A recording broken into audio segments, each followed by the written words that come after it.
¿Qué tal, amigas y amigos? Gracias por acompañarnos como siempre en Entrevista Venevisión. Ya estamos listos para iniciar nuestra conversación con el invitado del día de hoy en el espacio de Entrevista Venevisión, solidarios con todas las personas afectadas por las lluvias.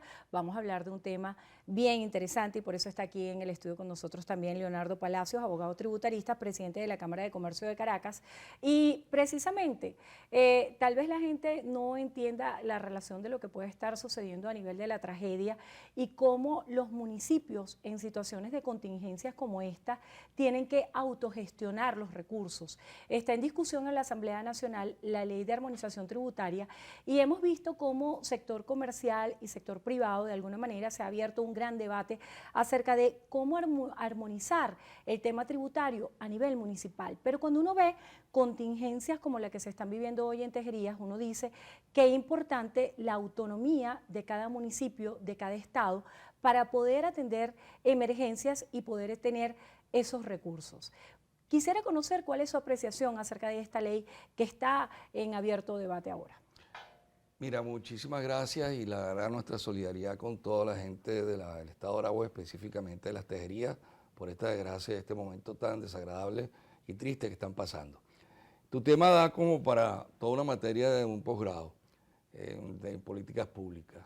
Lo importante no es tanto la autonomía, lo importante es la armonización y coordinación entre todas las entidades públicas. El Estado es uno solo, el Estado se divide en varios niveles, nacional, estatal y municipal, y entre ellos debe existir unas relaciones intergubernamentales de cooperación, solidaridad, corresponsabilidad y manteniendo la integridad y lo que es la vigencia del ordenamiento jurídico. De ahí parte la necesidad del reconocimiento de la autonomía estatal y municipal y que los estados y los municipios partan del principio conforme al cual esa autonomía no es ilimitada, no es absoluta, sino que por el contrario es fuertemente condicionada y relativa. Y eso implica en consecuencia que el ordenamiento, tal como lo previó el Constituyente de 1999, establezca mecanismos de armonización y coordinación, no solamente en el ejercicio de las potestades administrativas, de la cooperación que debe existir, sino también en la parte tributaria. De ahí la importancia que cobra la ley de coordinación y armonización de las potestades tributarias de los estados y municipios. Es una vieja aspiración, incluso quien te habla desde el año 1999, cuando participamos en el proceso constituyente, nuestra propuesta fue esa, justamente armonizar y coordinar instituciones como la Academia de Ciencias Políticas y Sociales, la Asociación Venezolana de Derecho Tributario y otras instituciones siempre han planteado la necesidad de armonizar el Estado. En el caso específico, la Comisión de Finanzas ha tenido a bien discutir y ha venido abriendo la discusión con los distintos sectores y esta vieja aspiración del sector académico, de los profesionales en materia de finanzas públicas y específicamente el sector empresarial, se viene dando desde hace tiempo. Y por fin se ha dado la oportunidad de discutir esta armonización, ya no por vía del Tribunal Supremo de Justicia, como sucedió en el 2020, sino por vía de un proceso de discusión abierta, como se ha venido dando, un proceso de consulta. Este fin de semana vimos en las redes cómo el presidente Jesús Farías venía reunido con varios estados y específicamente con los municipios de esos estados, concretamente creo que era Guárico y Falcón, que venían entonces a discutir cuáles son las propuestas. Lo importante es armonizar, reconocer y sobre todo no vaciar de contenido autonómico a los estados y los municipios, porque el problema es cómo haces tú para establecer un mecanismo equilibrado entre las instancias del poder comunal, que es una bandera institucional, programática y de concepción del Estado de los últimos años, y la esencia de lo que es el municipio raíz histórica de Venezuela, de donde parte el Estado venezolano, es uno de los grandes legados que la colonia dejó a los venezolanos y que sin duda alguna es el primer encuentro del ciudadano con el poder. Y atando todo esto con tu pregunta, que es una pregunta que es bien difícil por el complejo aristado que implica, en el caso específico de Tejerías lo es. Si existiera una municipalización, Venezuela tiene que existir no 330 municipios, como más o menos el número que existe. Venezuela debería tener cercano a 900 municipios. La área metropolitana de Caracas tendría que tener el municipio Catia, el municipio Libertador, El municipio San Pedro, igual. O sea, que se debería hacer una reorganización y zonificación distinta en todo el territorio nacional. Claro, porque la municipalización implica cercanía, la municipalización implica la posibilidad de generar participación, involucramiento de la gente con los asuntos de las políticas públicas, en el tema de presupuesto, en tema de control de urbanismo, que es lo que está pasando también.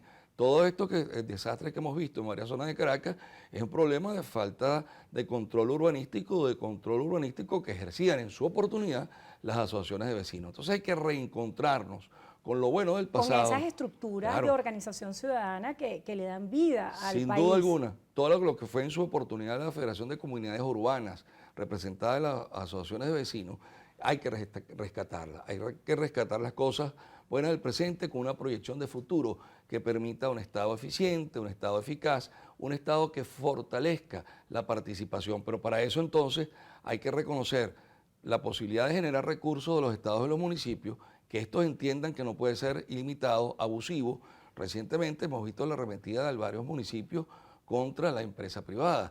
Que el tema de autogestionar recursos también se ha vuelto complicado, sobre todo con la falta de disposición de presupuesto por el situado constitucional. Claro, entonces, de alguna manera, esa competencia que tenía el Estado de participar a través del situado constitucional ha hecho que muchas alcaldías en esa búsqueda de recursos encuentren en los impuestos una fuente. Es multifactorial, porque en la medida en que tú le desconoces, tú eliminaste el FIDES, que es el Fondo de Inversión para la Descentralización y su financiamiento. Eliminaste la Ley de Asignaciones Económicas Especiales. Eliminaste la posibilidad de tener un fondo de compensación interterritorial, que es la expresión más sublime de lo que es las relaciones intergubernamentales en los términos que se han planteado y se debe plantear. Eliminaste la posibilidad efectiva de una redistribución del ingreso nacional cuando escatimas recursos a los estados y los municipios al minimizar los porcentajes de participación de la renta petrolera. Entonces, claro, pero también ahí viene un tema más complejo y es el presupuesto de la nación, que de alguna manera tampoco se ha presentado de manera pública en los últimos tiempos, producto de las sanciones y el bloqueo, y de alguna manera la ley antibloqueo que hace que esa discrecionalidad que tiene el Estado para administrar los recursos no sea de alguna forma tan transparente por el mismo tema de las sanciones. El día sábado se cumplen 6 años de que el Tribunal Supremo de Justicia en sala constitucional escamoteó las funciones de la Asamblea Nacional en el sentido de desconocer la posibilidad de llevar en su seno todo el tema de discusión y aprobación del presupuesto. La forma más democrática de un Estado es a través del presupuesto y los impuestos. Por eso es importante la armonización y coordinación, por eso es importante además que el Poder Nacional entienda que la armonización y coordinación no solamente es de los estados y municipios, sino que también el Estado debe armonizarse a nivel del Poder Nacional a los efectos precisamente de lograr un sistema tributario justo, equitativo, eficiente, para lograr todos los cometidos que se señalan en la Constitución: incremento y desarrollo de la economía nacional, aumento de las bases generadoras de fuentes de trabajo, mayor participación de la renta de las entidades subnacionales y todo lo que equivale a un sistema tributario justo y equitativo que eleve la condición del pueblo venezolano. De ese esquema tributario justo y todo lo que se ha dicho desde el sector privado acerca de cómo ha afectado la voracidad fiscal al comercio y a la economía del país, quisiera citar una encuesta de Benanchan donde el 60% de las empresas señala que la presión tributaria es su principal obstáculo. Esto fue durante el foro Cómo presupuestar en Venezuela para el 2023. Desde el punto de vista empresarial, ¿cómo debería surgir este tema de la armonización y cuáles deberían ser las principales premisas? Mira, en primer lugar, discutir todo lo que corresponde a la materia impositiva, la definición de un plan maestro de reforma tributaria, que eso significa reordenamiento del Estado, significa reformular el sistema impositivo para tratar de hacer mucho más eficiente el impuesto sobre la renta, el impuesto al valor agregado, eliminar impuestos regresivos como el impuesto al gran patrimonio o el impuesto a las grandes transacciones financieras, que indiscutiblemente aumenta la presión fiscal, ejerce presión sobre esa presión fiscal sobre la inflación, genera costos de transacción importantes y es un estímulo para que el pequeño empresario se vaya a la evasión, lo cual por supuesto es algo deplorable, pero que sin embargo se ha convertido como una suerte de derecho fundamental frente a esa violencia de la imposición de todo tipo, es decir, de la imposición nacional, estatal y municipal y de la expresión por ejemplo, de un control o ausencia de control de lo que es la inflación desde el punto de vista de la determinación del impuesto, como es la utilización, por ejemplo, debida y correcta de la unidad tributaria. También es importante buscar la profesionalización de todas las administraciones tributarias, de la propia Administración Tributaria Nacional, estatal y municipal, porque parte de que los municipios y los estados no recaben a cabalidad los impuestos, tasas y contribuciones que le correspondan, es en virtud de la ineficiente de preparación, la insuficiente preparación de las autoridades tributarias, sobre todo en los grandes municipios. Y eso debería entonces establecerse en la Ley de Armonización y Coordinación, que las administraciones tributarias tienen que estar al frente de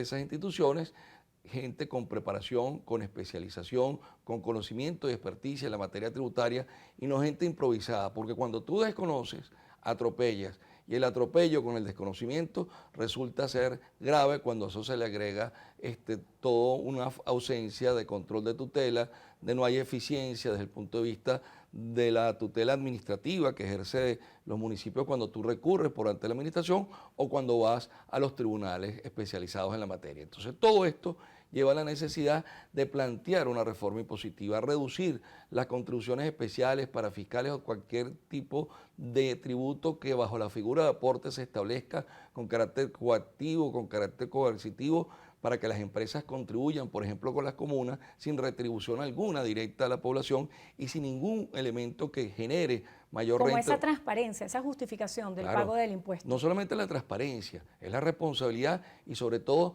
la claridad, la forma técnica de llevar conforme lo establecido en la Constitución y las disposiciones que desarrollan la legalidad, pero también respetando la esencia de los impuestos. Si tú, por ejemplo, en el caso del IVA, tienes este sistema absurdo de declaraciones quincenales y anticipos, no solamente violas la racionalidad del sistema impositivo como principio innominado, sino que también vas contra los principios naturales de la imposición al valor agregado. Cuando tú, por ejemplo, insistes en cobrar un impuesto al gran patrimonio, que vamos el entonces... impuesto a las grandes transacciones, también, que se ha instrumentado son en toda la cosas, economía. En toda la economía y además con un grave problema, que los estados han comenzado a crear bajo el subterfugio de la existencia de timbres fiscales, que son medios de pago, impuestos ocultos, entre los cuales se encuentran el impuesto a las grandes transacciones financieras. Entonces tiene el impuesto a las grandes transacciones financieras nacional y el impuesto a las grandes transacciones financieras estadales, lo cual no es contra la empresa. Hay el concepto de que el empresario es el maluco y el empresario es el que tiene resistencia